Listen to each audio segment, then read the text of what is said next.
Je m'appelle Alexandre, je suis concepteur d'expériences immersives au sein du LFB et ça fait un peu plus de 2 ans que j'utilise Optail pour créer du contenu immersif.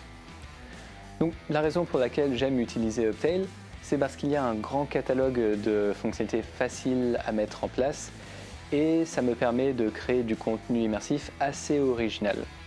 Et en plus de cela, j'utilise d'autres outils comme Unreal Engine 5 pour créer des scènes en 360 fictives et DaVinci pour retoucher le contenu 360 que je vais filmer. Et en parlant de 360 degrés, on utilise ici la caméra Insta-Pro 2 qui nous permet de filmer en 8K, en 30 fps et en 3D, ce qui va nous permettre de booster le confort des personnes qui vont visionner nos expériences. Une fois que j'ai terminé d'importer tous mes médias sur Optail, je vais commencer la partie création du gameplay ou création du contenu.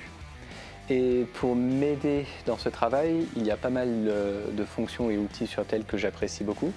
J'en citais quelques-uns. Le principal et l'incontournable, ça va être la timeline.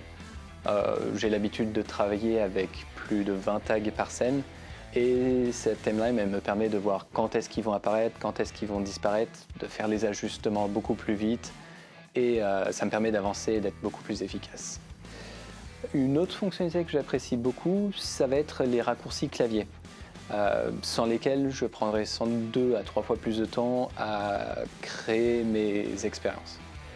Et une dernière fonctionnalité que je trouve originale et que j'apprécie beaucoup, ça va être l'utilisation du casque virtuel pour éditer les expériences. Et je l'utilise principalement pour repositionner les tags dans l'espace les uns par rapport aux autres.